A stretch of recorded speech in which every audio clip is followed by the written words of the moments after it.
Hello and welcome to Issues, a podcast in which I, A.E. Stuvie, interview folks about their favorite single issue of any comic book ever. In this series, I meet with fans and pros to discuss not only why they like a particular issue that they are sharing, but why comic books in general are an important part of pop culture. If you like the show, please rate and review wherever you get it. That sort of thing helps boost listenership. If you'd like to be a guest, find me on Threads or Instagram at AEStuvie. At this point, we're on to, I believe this is episode 6. You should know how this little podcast came to be, so I'm not going to bore our listeners with that. If you aren't sure, go back and check out episodes 1 through 4. In the meantime, I will introduce you to today's guest. His name is Mike Sales. I found him. He's a creator that I found on Threads. I was creeping on his posts. I liked the way he talked about comics. I thought this guy is going to be able to talk with passion and intelligence. So I was like, hey man, do you want to be on my show? Yep.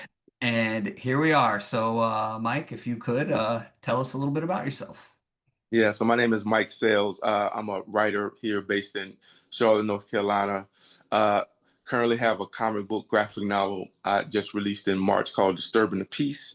It's about a young woman named Nefertiti who is a single mom and also a superhero. I can say I got into writing comics as a longtime comic book lover who's been reading comics, for decades, and who at some point just got an itch to try something different, to go in Mhm. a direction. I think, anybody who loves comic books, especially superhero comic books, knows at the core it's trying to get at what makes a hero, right? Mhm. And so for me, this comic book that I'm doing now, Disturbing the Peace, is my way of exploring another way to look at heroism and what it means to sacrifice and do good with your power. Is there, and this is off topic, or I mean, it's not really off topic, but is there going to be more? Is it just like standalone, or are you planning on? Yeah. So currently it's the current graphic novel is like 150-page complete story. Mhm. So it's self-contained. I think there will be more if the audience and the fans demand more, Well, right? I So am part of it, the demand will determine if there's more. putting in my order later today. Oh, So, thank you, bro. all right. Thank you, Mike. Before you tell us about your number one issue, though, Yeah. as all my listeners know, we start off with number three. We move our way to number two because we gotta, build the suspense. So Okay. before we get into your big number one, Yeah. which by the way is one of my favorites too, um, could you tell us a little bit about your number three? Okay, so my number three is a Legion of Superheroes issue. It is the penultimate issue of Great Darkness Saga. It is not the final one, it's the penultimate one. Mhm. The reason it's my favorite, one of my top three favorites, is for a couple reasons. So number one, the cover, the way they did the cover. If you can see this cover, it is literally one of the most kind of disruptive covers you will ever see. They have the Legion of Superheroes kind of logo, but it's all beat up and Mhm. damaged, and all the heroes are like holding it up and propping it up and all that stuff.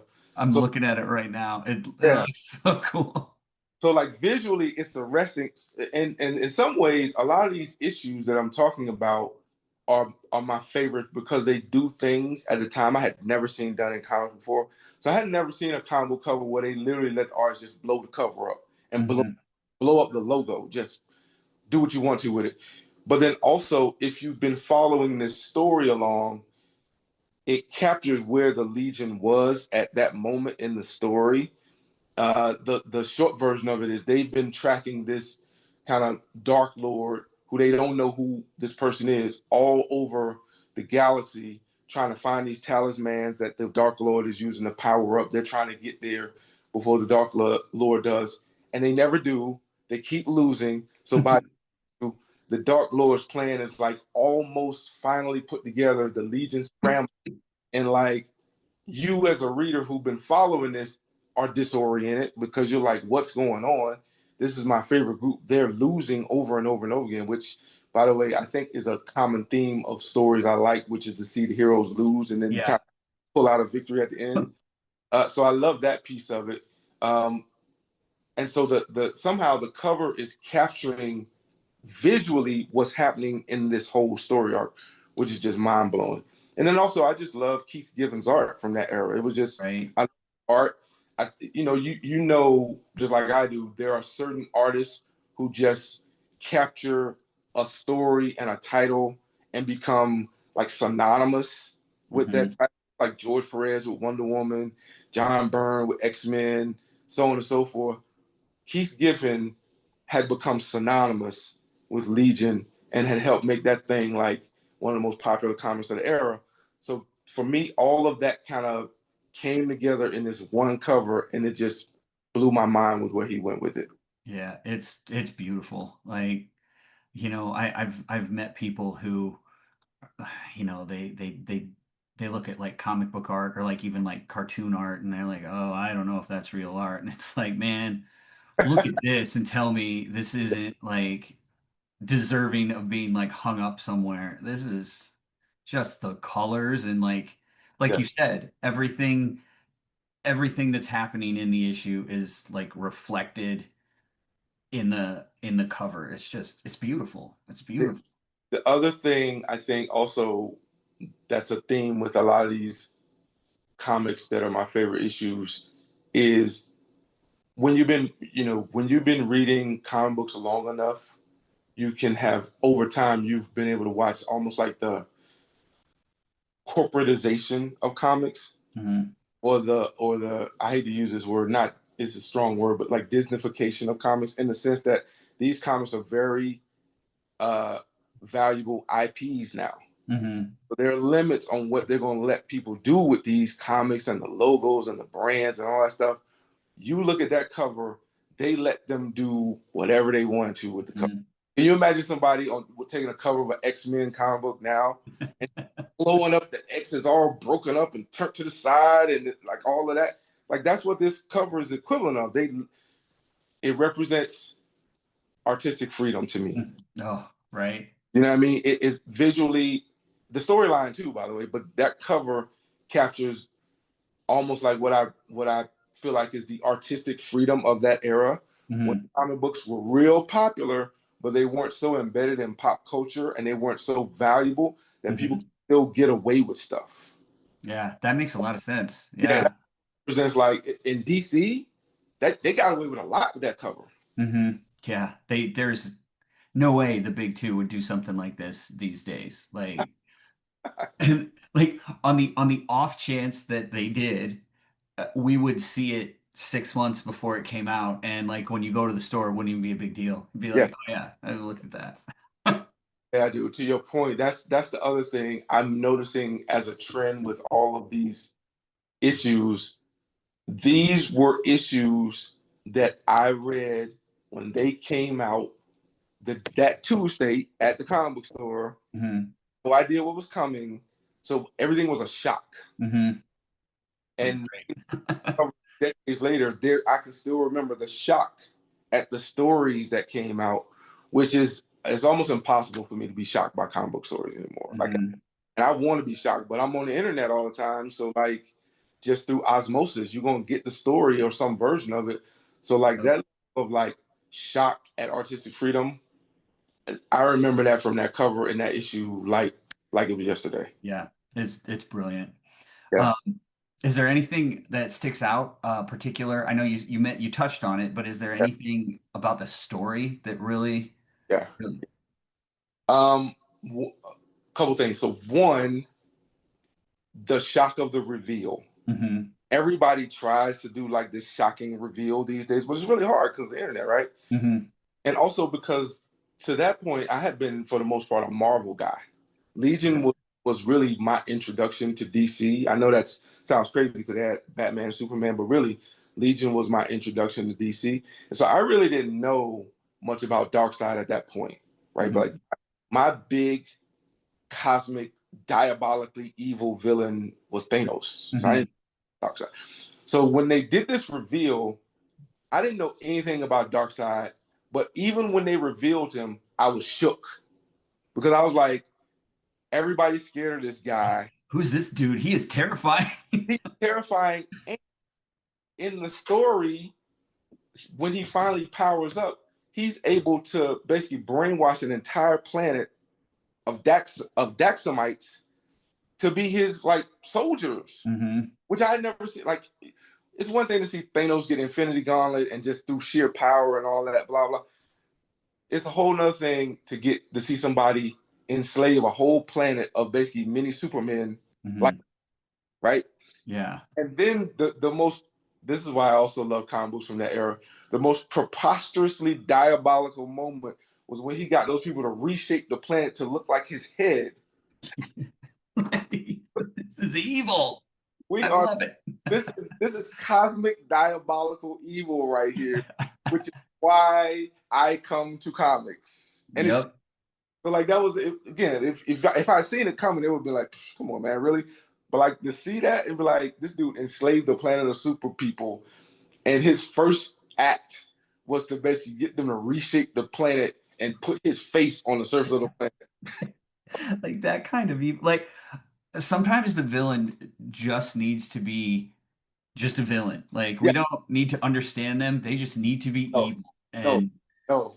That's what I'm saying, dude. Like I don't, that I think yes, there's a place for like realistically kind of anti-hero villains that are mhm. complex and morally gray. But like this dude just I am straight up evil. And I that's what I'm here to do. I'm here to inflict evil on the whole galaxy. And okay, and then the other thing that was great about the story is the way the writer and the artist built up the tension over the. I think this was a 5 issue arc.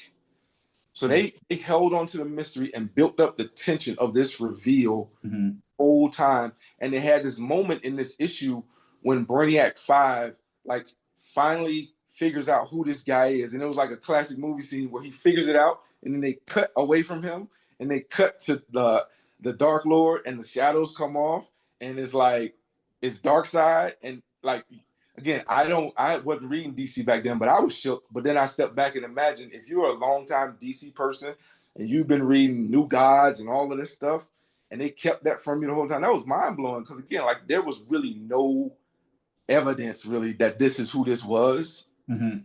I would say the equivalent of it would be imagine in Marvel if they had a story like that, and for 5, 6, 7 issues, they were able to keep quiet that it was actually Thanos, and Mhm. nobody knew. And then all of a sudden they revealed and it was Thanos, and you'd be like, "This is one of the most notorious villains in Marvel." But the way they wrote it and kept him powerful and evil, but still vague enough, it was just to me, it was just like amazing storytelling on top of amazing visuals, which is really that's what you want in a comic. Yep. That's all. That's it. That's what you that's it. All right. Well, great strong start. Yeah. Let's move on to your number two. Okay. Okay. And we're bouncing to let's see. So that was Legion of Superheroes 293. That was 1982. So we're Yes. bouncing up 8 years. Yes. So I'm gonna let you tell us Okay. and explain Okay. it. Okay. Okay. So so uh tell me what year that Legion issue was in so I can do the chronology for you. 1982. All right. 1982, I was 11 years old. Okay. So fast forward to the second issue. This second issue is a comic book called Brother Man. So by now I'm like 18, 19, maybe Mhm. somewhere. And I'm a young man now. I've moved from Georgia to Washington D.C. So culture shock. I'm all into hip hop at the time. It's my favorite thing. I'm all about it. Um, and I'm all into the music, but I'm also now experiencing this new reality of life. Mhm. From kind of rural small town to like urban big city experience with hip hop as basically the music in the background. It's the backdrop of my young adulthood, basically, right? Okay. And I still love comics, but at the time there's Milestone that's starting to dabble with that stuff, but there really is no um, creative expression in comics that really captures where I am as a comic book lover at the time. Mhm.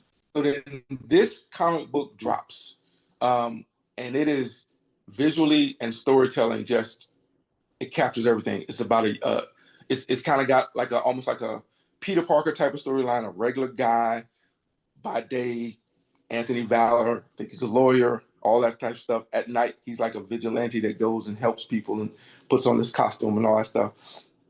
So on one level, it's a classic comic book kind of trope. But on another level, visually, the art style is kind of elongated and stylized, which puts you in the mind of graffiti. So it's like imagine somebody was able to take graffiti, the style, and translate it to comic book art. And Mm-hmm. really, it speaks to you immediately. If you love hip hop and love in graffiti, you immediately get that, right? It's set in a urban stylized kind of place. It's called Big City. But if you look at it, it looks like every hyper realistic version of every northern eastern big city: Baltimore, Philly, DC, New York. And Lots of skyscrapers and lots of skyscrapers, a lot of brick, a lot of stone. Everything's tight. Everything's mm-hmm. narrow, really crowded. The genius of the art also is that like when you go and look at it, it's very detailed. So when they do cityscapes and things like that, it's filled with people. Like Mm-hmm. there's a splash page in a later issue where there's a judgment from a court scene, and it goes against what the people want. And the first splash page is like this 2-page splash page of the front of the courthouse, and they have literally filled every single inch of those 2 pages with people and buildings and cars and the press and all that stuff. So it like really visually, almost like psychically transports you into these cities. Mm-hmm. And then the other part of it, the dialogue was the people in here talk like we talk. They look like we look. Mm-hmm. They dress like we dress. So again, it struck me and I loved it because it was capturing me, another part of me, in a way that the other comic books that I used to read when I was little didn't. The Yeah. other the other comic books captured my imagination. This captured my imagination and my reality in one comic book. Oh, that is a great way to say it. Like Yes. it's and you know and just again, for our listeners, this was 1990.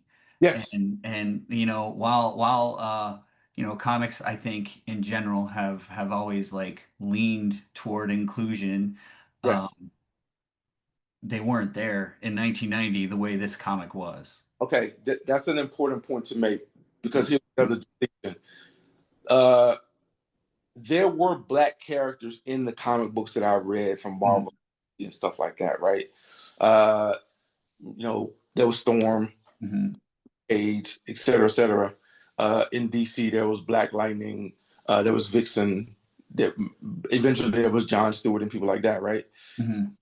The difference was Brother Man basically created a black space and centered black people in a black world. Mhm. Marvel and DC, especially before Milestone, basically took this other experience that black people have when we, as black people, have to go and move in white spaces, Mhm. which was cool because that's part of our experience too, right? But seeing Storm in X-Men is like again seeing a black person in a white space. Mhm. Black Lightning with the Outsiders or with Justice League is like seeing a black person in a white space. Totally fine. That's part of our experience. Brother Man was us at church. Brother Man was us at home. Brother Man was us at a family reunion. Mhm. So it was a different part of our experience. It was a different way of being that was reflected in a comic book that again I had never seen before. And so it was invigorating in that way as well. Mhm.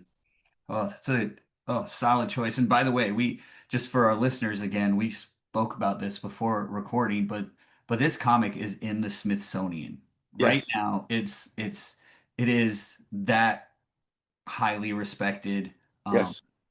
by I guess the world. I know. So here's the thing that was also kind of groundbreaking about that comic, like outside of the story and all that stuff, is Mhm. the way they sold it. So they never put this comic book was never in comic book shops. Mhm. This was a grassroots kind of for us, by us, pull yourself up by your bootstraps type of movement. I bought that comic book in like black bookstores. I bought it in. Sometimes I would buy it in. So I went to Howard University, and so Hmm. we had a bookstore in our university. I bought it there. People would be buying it in barbershops. People would be buying it in beauty salons. So that's what I'm saying. The other reason it's in the Smithsonian is not just because it was a groundbreaking story, but also because it was a groundbreaking business model for Hmm. comic book distribution and selling and all of that stuff, right? They were based out of Philadelphia, like all of this stuff. Like there is a whole cultural narrative wrapped up in this book, and they sold hundreds of thousands of these books by the time they were done, right. So it is not just that it's an amazing comic. Again, Milestone and all that group put out amazing books too. It was because this was an amazing comic, and it was done independently, and it was grassroots, uh, and the creators were like, if you look at it, is uncompromisingly hip hop. Hmm. It is to make an ugly analogy, it is Nas, it is not MC Hammer. Right? I mean, it's from a like a creative output standpoint. Both are legitimate, right? Both are great, Hmm. but you, everybody has a type of art form that they mess with, and they know there's a piece, there's a lane in your art form that you love that's more kind of underground and grassroots, and then there's a lane in the art form you love that's more mainstream and popular. Hmm. Both have a place. The reason Brother Man was so groundbreaking and why it's in the Smithsonian is because it was underground and groundbreaking, and it's so huge. Hmm. They were uncompromising in the way that they presented their story and wrapped hip hop all up in it, so that it was undeniable like that. Yeah, man, these are okay. These are Yeah, your number one is a tough. These are tough acts to follow, my yeah, yeah, yeah. friend. No, I know, I know. Okay, All right, so you ready? You're ready to drop number one on ready, us. ready. Here it is. All So right. my number one comic book issue for me is Avengers Annual number 10. And the reason I love this comic book issue, single issue, so much, there's a couple reasons. So, number one, there are these, for me, first appearances of so many iconic characters in one issue, or if not first appearances, beginning of some huge storylines that will become huge later. So, first time I ever saw Rogue, ever. Hmm. Not to say she wasn't, that was the first time I ever saw Rogue. Um, the first, and it's crazy. It was an offhand comment, but it turned into such a big thing later. There's a panel in this issue where Spider Woman basically notices that Mystique is blue and is like, she's blue just like Nightcrawler. I wonder if there's a relationship between her and Nightcrawler. Yup. Yeah, but like you, so the seeds of so many big things were laid in this issue. Hmm.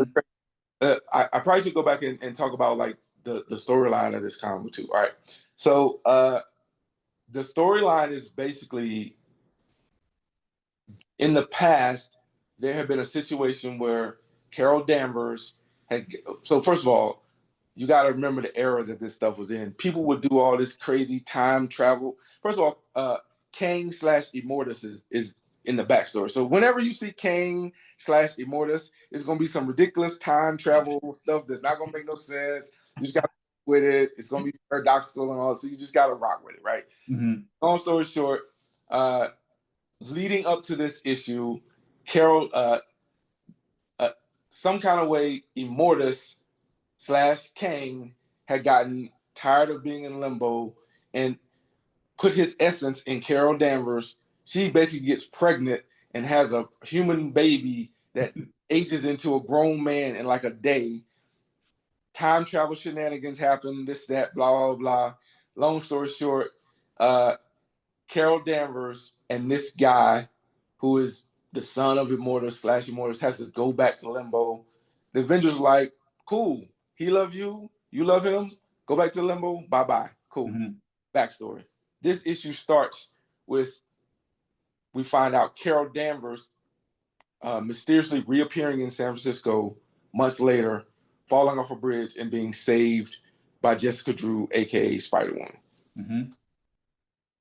Uh, She takes this person at the time of Jane Doe, 'cause she don't know who Carol Danvers is. Takes her to the hospital. Jane Doe, she meets up with a police sergeant. Police sergeant says, "We ran the prints. It's this woman named Carol Danvers who used to be in the Air Force, presumed missing, blah, blah, blah." This is the part I like about this comic book, too. Uh, she goes, Spider Woman goes, "I know somebody I can call that can help." She picks up a phone in the hospital, calls the danger room. Kitty Pryde picks up, apparently, I have a phone, a landline in the danger room. Kitty Pryde picks up the phone, like, "Who is it?" She's like, "This is Spider Woman."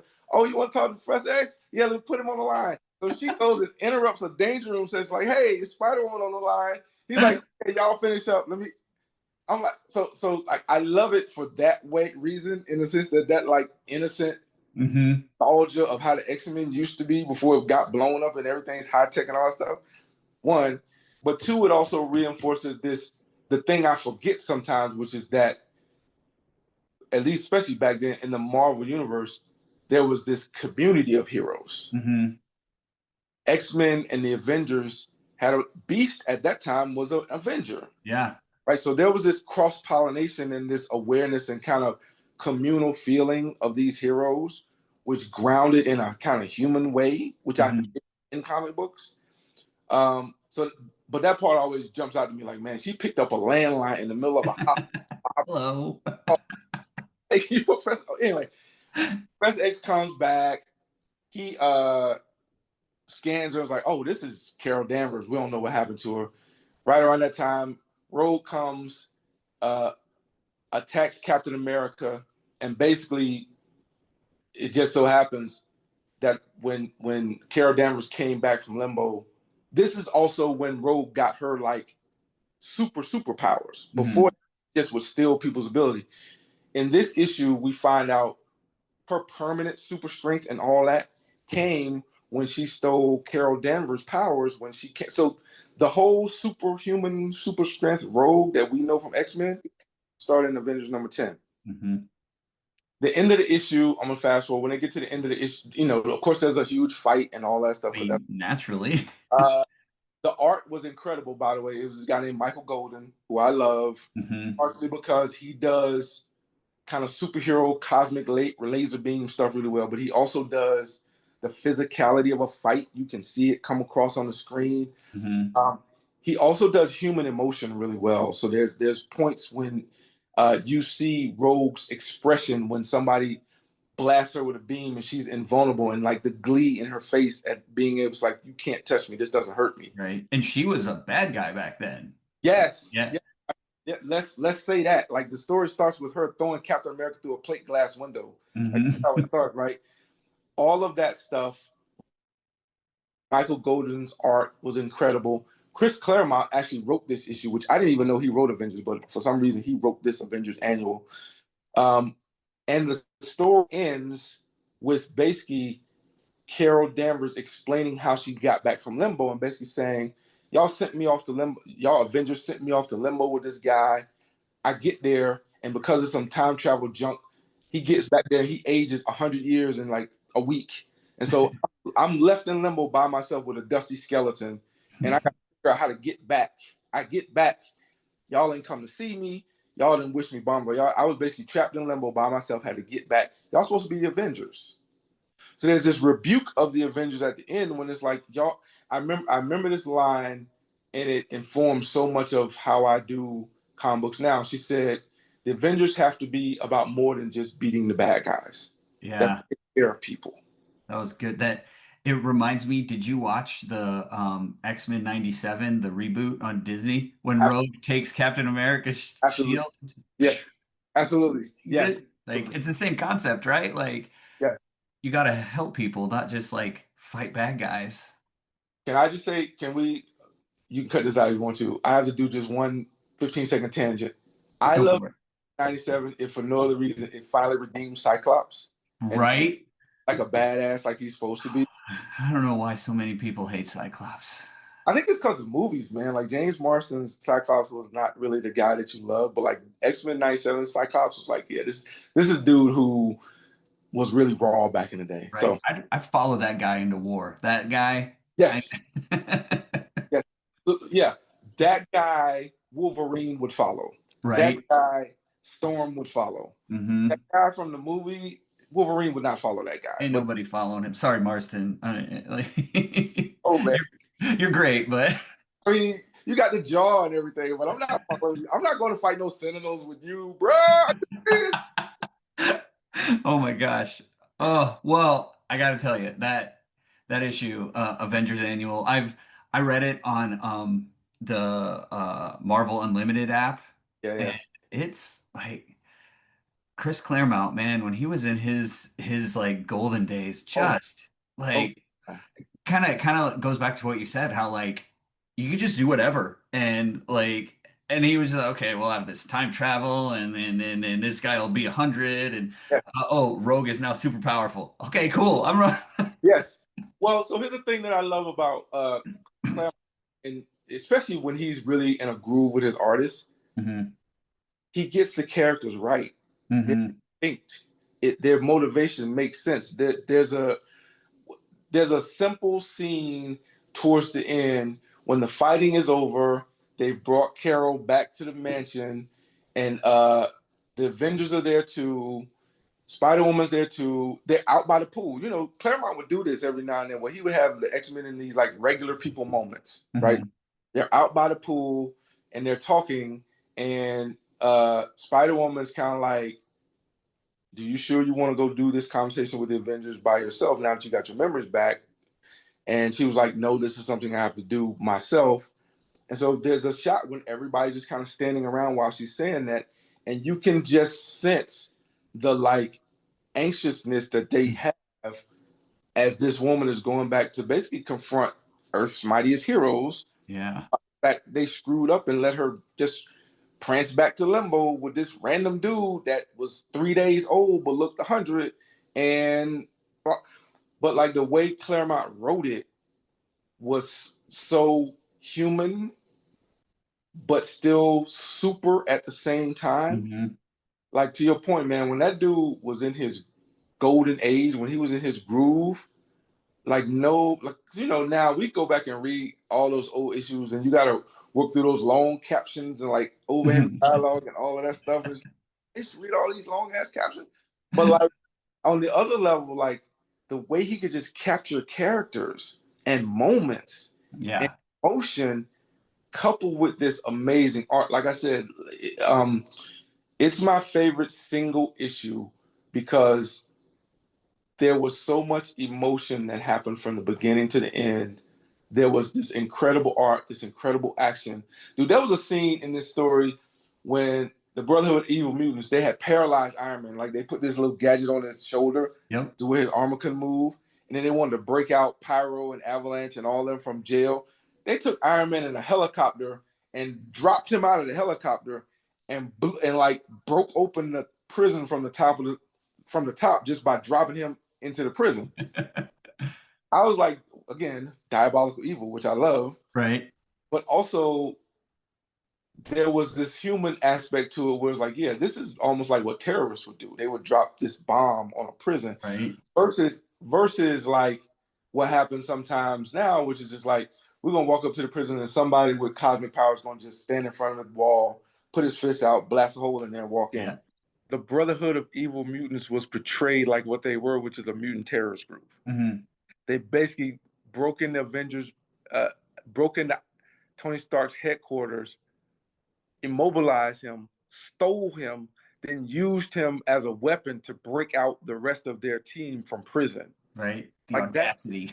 yeah, like that to me, like that's like again the to me like the genius of Claremont is that he somehow figured out how to make things human and super at the same time. Like that is what terrorists would do. They Hmm. use Iron Man as almost like an IED, dropped him out of a helicopter, and of course it's hilarious because back then everybody's using those thought balloons. So he's falling out of the helicopter, and the thought balloon's like, I feel so mortified. I am trapped in my own armor, and I'm about to basically falls on this prison and blow it up. Right. Hmm. So that part of just old school comic books was hilarious. But like I just think in his prime, I can't think of anybody better than Claremont at doing that type of stuff. And that's Right. why it's really one. You told me to pick a single issue. That issue captures what makes Claremont great to me. Right. And I mean, I think like there's evidence of that like today. I mean, things that happened in that issue are still relevant today with Rogue, right? Yes. I know I have met people that are like, Claremont's overrated, blah blah blah. And maybe No. maybe No. sometimes he gets a little corny, Yeah. Of right? course. Yeah. Yeah.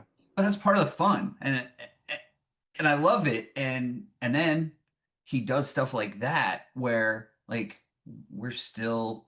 I mean, Wolverine wouldn't be Wolverine without him, No. right? Like No. there, No. the Brood wouldn't be No. what they like. No. No. The Brood, the Shi'ar, like so. I get. So I think for me, the way I appreciate Claremont the most is looking at comics before him versus after him. Oh, that's a good way to, right? Yeah. Looking at the depiction of female heroes in Marvel Comics before him versus after him. hmm Looking at how people look at diversity in comics before him versus after him.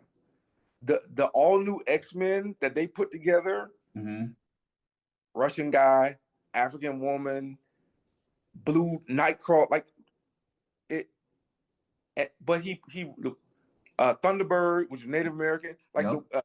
eventually pulling in the sending Wolverine to Asia and pulling in those characters. Like hmm the way there are things that people take for granted in comics now that are directly attributed back to Chris Claremont. hmm So if you don't know that part, then yeah, you think he was overrated.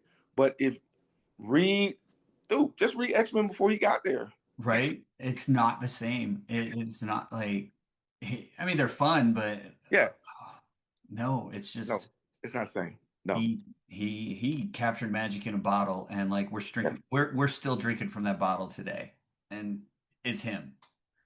To me, Well, that's test of it, dude. We still mhm. decades later, we still doing it. Sorry, go ahead. I don't know.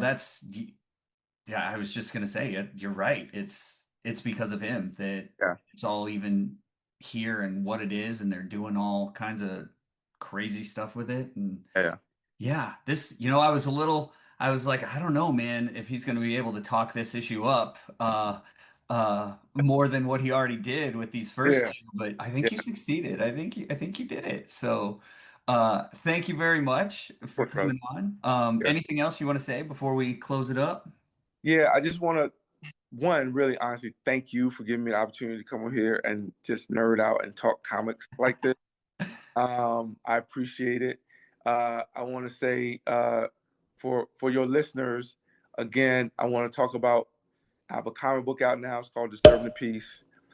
It's rooted in a lot of the things we've talked about in terms of trying to blend the human and the super into a story. Hmm. So check that out when you can.